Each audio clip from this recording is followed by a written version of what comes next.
Morning students, प्यारे बच्चों। आज हम पढ़ेंगे कारक के प्रतिफल। कारक के प्रतिफल होते हैं जो अलग काल में लागू होते हैं। उसमें कुछ साधन परिवर्तनशील और कुछ साधन क्या होते हैं, स्थिर होते हैं। जब हमने उत्पादन में वृद्धि करनी है तो परिवर्तनशील कारकों में वृद्धि हम करके हम उत्पादन में वृद्धि कर सकते हैं। कारक के प्रतिफल 3 प्रकार के होते हैं। सबसे पहला है कारक का बढ़ता प्रतिफल।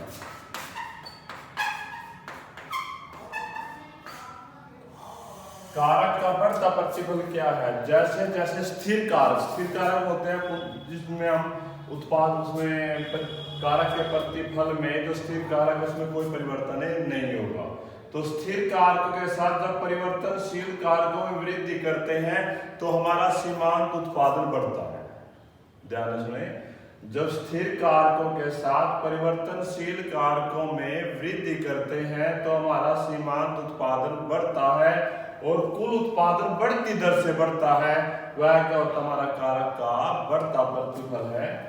इस प्रकार की मान लो यहां पर है श्रम, लेबर, ये परिवर्तनशील कारक है। 1 2 3 4 5। उसके बाद पूंजी कैपिटल स्थिर कारक है 1 1 1, ये स्थिर रहेगा। ये परिवर्तनशील कारक और ये क्या है? स्थिर कारक। उसके बाद कुल उत्पादन, टोटल प्रोडक्शन। उसके बाद सीमांत उत्पादन,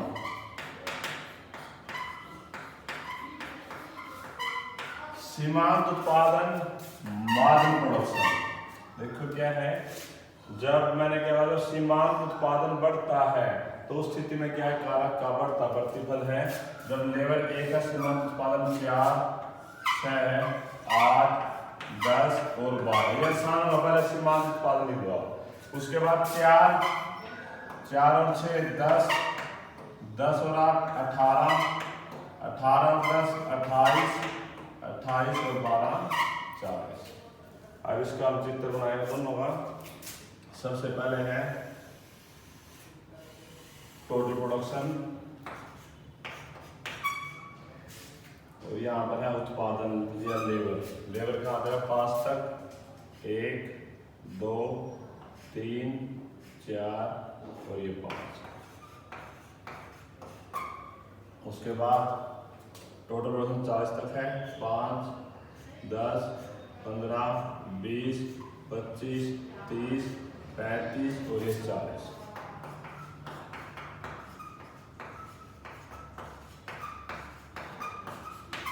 अब देखिए, जब लेबर 1 है तो कुल उत्पादन कितना है? 4। 1 पर है 4,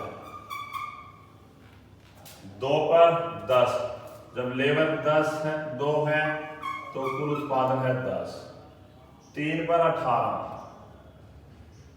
3 पर 18, 4 पर 28, 4 पर है 28 और 5 पर है 40। जब लेवल 5 है तो कुल उत्पादन कितना है? 40।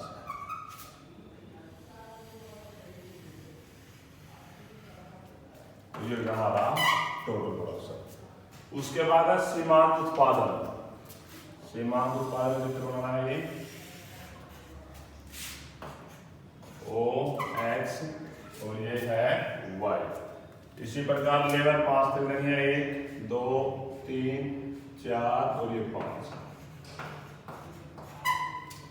सीमांत उत्पादन है 12 तक, 2 4 6 8 10 और ये 12। अब देखो, जब लेवल 1 है, लेवल क्या है? 1 है तो उस समय वाला सीमांत उत्पादन कितना है? 4। 1 पर है, ये इधर से हमने लेवल ली, OX पर लेवल है और OY पर क्या हमारा? सीमांत उत्पादन। जब श्रम 2 है तो उस समय मार्जिन प्रोडक्शन कितना है हमारा? 6। 2 पर है 6 और 3 पर 8, 4 पर 10 और 5 पर है।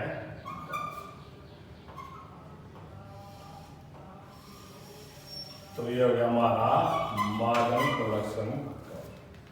तो सबसे पहले हमने क्या पढ़ा, कारक का बढ़ता प्रतिफल। कारक का बढ़ता प्रतिफल क्या है, जब सीमांत स्थिर कारक, ये है स्थिर कारक और ये क्या है परिवर्तनशील कारक। जब स्थिर कारकों के साथ परिवर्तनशील कारकों में वृद्धि करते हैं तो सीमांत उत्पादन हमारा क्या है, बढ़ता है। वो क्या है, कारक का बढ़ता प्रतिफल है।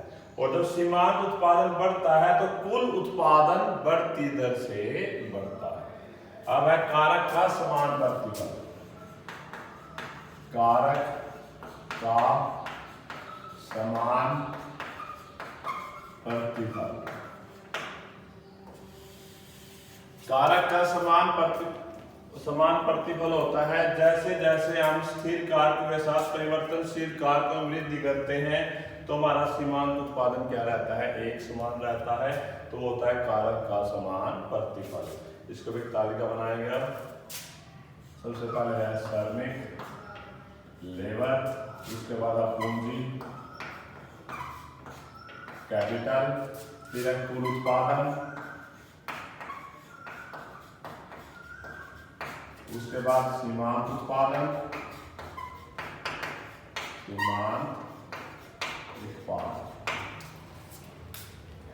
देखिए इसके पहले हमने कुल उत्पादन क्या है, टोटल प्रोडक्शन, सीमांत उत्पादन, मार्जिनल प्रोडक्शन।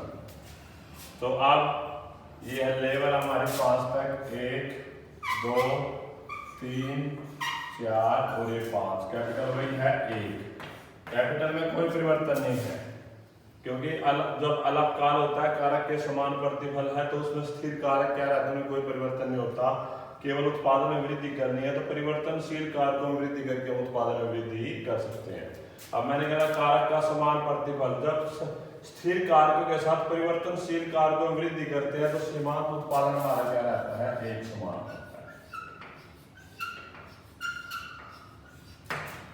टोटल प्रोडक्शन लगाते हैं हम 5 5 और 5 10, 10 और 5 15, 15 और 5 20 और 20 और 5 25। जब स्थिर कारकों के साथ परिवर्तनशील कारकों में वृद्धि करते हैं तो सीमांत उत्पादन क्या रहता है, एक समान रहता है। उससे हमारा क्या क्या होता है, कारक का समान प्रतिफल होता है। इसका विस्तार बनाएंगे।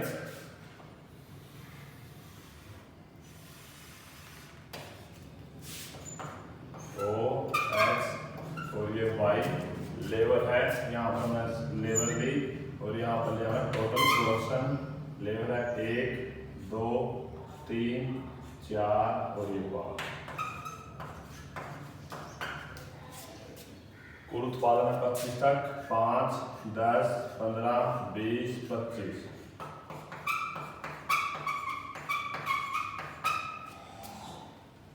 जब लेबर 1 है तो कुल उत्पादन है 5, जब लेबर 2 है तो कुल उत्पादन 10, 3 पर है 15, 4 पर 20 और 5 पर है 25।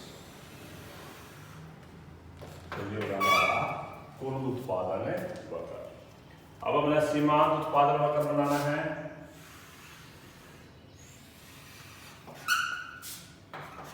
ओ एक्स वाई लेबर 1 2 3 4 और ये 5, यहाँ पर लेबर ली और ये हमारा केवल 5 तक, 5 10 सीमांत उत्पादन। 1 पर सीमांत उत्पादन 5 है, 2 पर भी 5, सभी स्थितियों में कितना है, ये 5 है। तो यह ओ एक्स एक्स के समांतर रेखा होगी। ये हो गया हमारा मार्जिनल प्रोडक्शन होगा। अब लास्ट है कारक का घटता प्रतिफल। कारक का घटता प्रतिफल, इसकी परिभाषा क्या है, जैसे जैसे हम स्थिर कारक के साथ परिवर्तनशील कारकों में वृद्धि करते हैं तो हमारा क्या है, सीमांत उत्पादन क्या है, कम होना शुरू हो जाता है। उसको हम क्या कहेंगे, कारक का घटता प्रतिफल कहेंगे। इस प्रकार यहाँ पर है श्रमिक 1 2 3 4 5 और ये 6। बाद पूंजी, पूंजी वही है, ये स्थिर कारक, इसमें कोई परिवर्तन नहीं होता। फिर है कुल उत्पादन, कुल उत्पादन टोटल प्रोडक्शन। उसके बाद सीमांत उत्पादन, मार्जिनल प्रोडक्शन। ये मार्जिनल प्रोडक्शन, ये टोटल प्रोडक्शन, ये कैपिटल और ये है जीरो। अब सीमांत उत्पादन क्या है, कम होना शुरू होता है। 5, 3, 2, 1, 0 और ये चल गया हमारा माइनस का 1। अब कुल उत्पादन कैसे निकालेंगे, 5, 5 और 3 8, 8 और 2 10, 10 और 1 11, 11 और 0 11 और 11 माइनस 1 ये है 10। जब स्थिर कारकों के साथ परिवर्तनशील कारकों में वृद्धि करते हैं, परिवर्तनशील कारकों में वृद्धि करते हैं तो सीमांत उत्पादन क्या है, कम होना शुरू हो जाता है। तो उसको हम क्या कहते हैं, कारक का घटता प्रतिफल कहते हैं। इसका भी चित्र बनाएंगे, देखो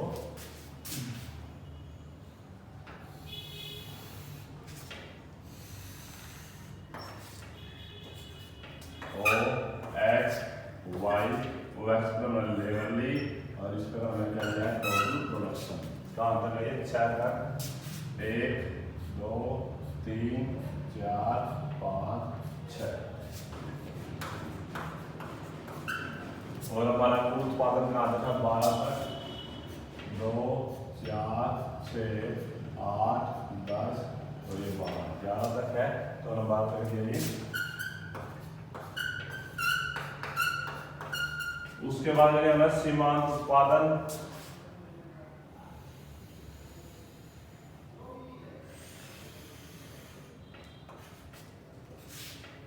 O X और ये है Y, यहाँ पर है हमारा प्रोडक्शन और यहाँ पर क्या लेंगे हम, लेवल। ये भी 1 2 3 4 5 6। अब देखें, जब श्रमिक 1 है तो उससे हमारा कुल उत्पादन कितना है, 5। 1 पर है 5 और 2 पर इधर से 2 और टोटल प्रोडक्शन कितना हमारा 8। 2 पर 8, 3 पर कितना है 10, 3 पर है ये 10, 4 पर है 11, 5 पर भी 11 और 6 पर फिर कितना है हमारा ये 10।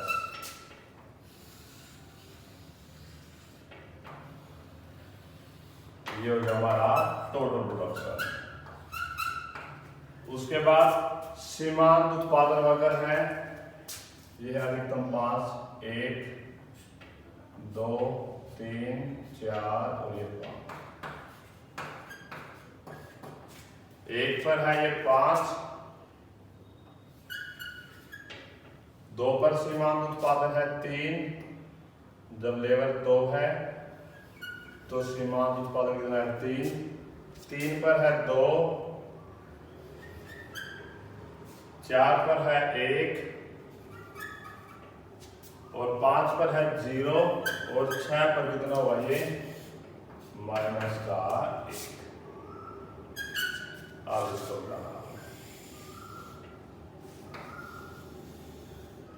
ये हमारा मार्जिनल प्रोडक्शन। देखो ध्यान से, हम पढ़ रहे हैं कारक के प्रतिफल। कारक के प्रतिफल का ये बात ध्यान रहे, कारक के प्रतिफल अलग काल में लागू होते हैं जब कुछ कारक परिवर्तनशील और कुछ कारक क्या होते हैं, स्थिर होते हैं। यदि उत्पादन में वृद्धि करनी है तो परिवर्तनशील कारकों में वृद्धि करके उत्पादन में वृद्धि की जा सकती है। कारक के प्रतिफल 3 प्रकार के होते हैं। कारक का बढ़ता प्रतिफल, जैसे जैसे हमने स्थिर कारकों के साथ परिवर्तनशील कारकों में वृद्धि की तो सीमांत उत्पादन बढ़ता है और कुल उत्पादन बढ़ती दर से बढ़ता है, वो कारक का बढ़ता प्रतिफल। कारक का समान प्रतिफल, जब स्थिर कारकों के साथ परिवर्तनशील कारकों में वृद्धि करते हैं तो हमारा सीमांत उत्पादन क्या है, एक समान रहता है, वह कारक का समान प्रतिफल। कारक का घटता प्रतिफल, जैसे जैसे स्थिर कारकों के साथ परिवर्तनशील कारकों में वृद्धि करते हैं तो सीमांत उत्पादन क्या हमारा कम होना शुरू हो जाता है, वो है कारक का घटता करते हैं।